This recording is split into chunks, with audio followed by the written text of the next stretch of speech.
Yan. Ibig sabihin, walang oil. Kaya hindi siya mabuhay. Lahat ng gawin, hindi mabubuhay yan. Kapag mga 5 kilowatt and below, mag-gasoline. Kapag 5 kilowatt pataas, mag-diesel ka. Balak na dalawa? Dalawa na?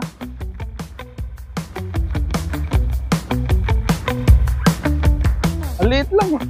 Noong una, pinanood ko kay Daddy, parang di naniniwala si Daddy. Ano ba to? Parang laruan lang. At ayan nga mga ka-best buys, nandito tayo ngayon sa Mandaluyong kay Sir Derek. Nung nanonood pa lang daw sila sa Facebook nitong unit na to, dito sila makapaniwala na ito ay 4,200 at remote start pa. Ito nga't binabanan din sa yung ating generator para i-prepare. Nalagyan natin ng gasoline at oil para ma-start na natin yung generator. Napakaganda gamitin ng generator na ito dahil ito ay inverter na, silent type, remote start, at may variant din ito na fully automatic. Dadalhin daw nila yung generator sa kanilang probinsya dahil napakadalas daw ng brownout. At ayan nga, dumating na si Sir at ang una niya napansin ay yung portability at napaka-handy daw tingnan ng ating generator. Perfect na perfect para sa outdoor activities at pwedeng dalhin sa probinsya. Kasi may matanda kami dun eh. 99 na. Paanda rin natin yung ating generator sa pamamagitan ng remote start. Ayun na, Daddy, remote start. Tahimik. Ngayon yan, tumagalagan 12 hours dire-diretso. Full tank po nito, aabutin ng 18 hours. Kung 50% yung ginagamit na load. At sa type of gasoline naman, At least 85, sir. 85 pataas. Pero tayo naman ngayon, puro 91 na eh. Wala naman po, 90, pinakamababa. Meron pa yan sa parallel connection para if ever, halimbawa, mataas yung load capacity ng bahay ninyo.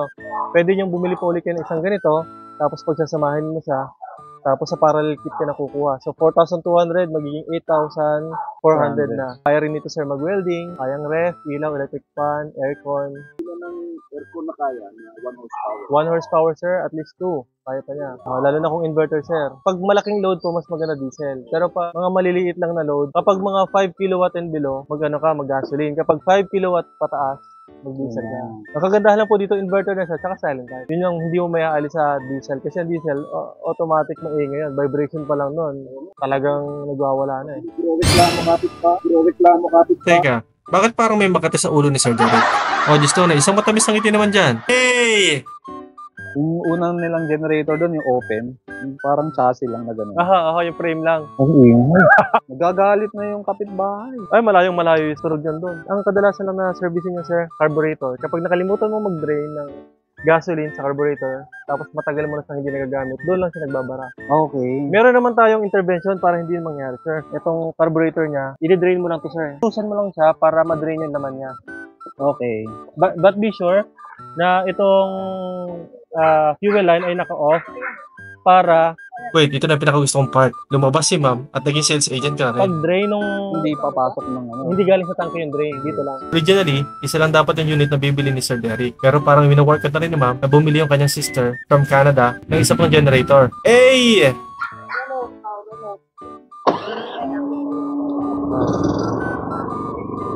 Almost 80% na. Ang lakas ng convincing power ni ma'am. Alright! Pag iiwanan ng matagal to, pwede kong i-unplug sa battery. Opo, sir. Yun ang the best, sir. Disconnect mo yung battery, sir. Dito lang naman po yung ano yan. Napakadali lang po i-disconnect yan, sir. Ito lang. Papanood ko palagi sa'yo. Actually, ang dali na lang magbenta kapag ganito katulad ni Sir yung ating kliyente. Matagal na nanonood kaya medyo aware na sa ating produkto.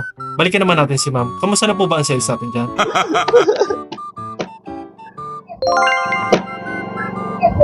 Oo nga daw. Alright, mukhang siniswerte yata ako ngayong araw na ito mga ka-best buys. Pangit dito, sir, kapag nagka-problem yung inverter, buong module mo papalitan. Pero, hassle-free naman kasi puro snap lang. Pagka-snap mo ng bagong inverter, parang bago na uli yung sistema niya. 3 harness lang ang i-connect mo, and then yung 4 na bolt, balik mo na Kahit yung kami harap. na magkabit, Kasi- padala mo na lang. Kapag naman po magpo-push start tayo, magti-choke po tayo. So, on muna natin yung battery, and then choke, and then start. Diba? Yan. Pag ayaw, sir, ibig sabihin, hindi niya na kailangan mag-choke. So, Kasi napaandar na natin. napanda na natin kanina, sir. Pag i-off mo, sir, press lang. Okay. That's it. Let's say lobat. So, tanggalin natin to. Lobat. Okay. Pwede tayo mag-manual starting, sir. Itong yellow na to, idadalhin natin dito sa kaliwa. Okay. And then, saka natin ito hihilahin. Aha. Yan. Automatic na po siyang babalik dun sa unchoke kapag umaandar na siya. Okay. Nakuha ko sa video.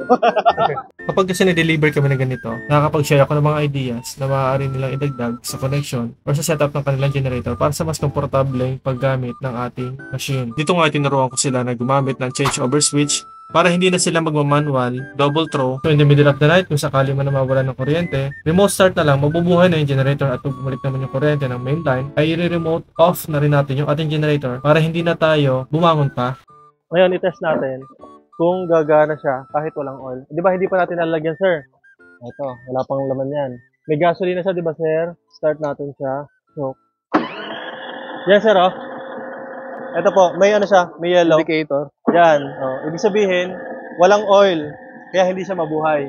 Kahit anong gawin, hindi mabubuhay yan. Madami po kaming kliyente na ganun. Pagdating pagtalagay ng gas, ini-start kagad yung generator. Features siya na ganun para hindi masira yung makina. Gawin din naman kapag mababa na yung oil level ng ating engine, hindi na rin siya mabubuhay. Ayan, tapos na natin lagyan ng oil. Oo, no? Di ba, sir, ngayon, nabuhay na. Kanina ayaw. Hindi mo natatawagin si ano. Sino yun? Kuya Danny. Dator ulit, para day-day. Tapto ulit. Naglaruan na po. Noise level niya, tahimik na tahimik talaga. Okay rin yung pag-explain sa amin ni Sir, step-by-step procedure, warranty, and yung kung kailan mag-change oil. Lahat naman ng mga questions namin nasagot. Napabilis si Madam. Nakapagpabili ng kapatid ko. Sa Canada, o. Dalawa yung nabili, imbis isa lang. Ang tawag dyan, ma'am, budol! Very, very handy. So maraming salamat Sir Derek and Sir Ma'am sa pagtangkilik sa Best Buy Mindoro. Para sa inyong mga orders, comments, and suggestions, si Mario mag-text tumawag sa aming cellphone number na mag-flash dyan sa yung screen. Bisitahin ang aming Facebook, YouTube, and TikTok for more videos. Maraming salamat mga ka-Best Buys. Mag-ingat po tayo palagi. God bless po.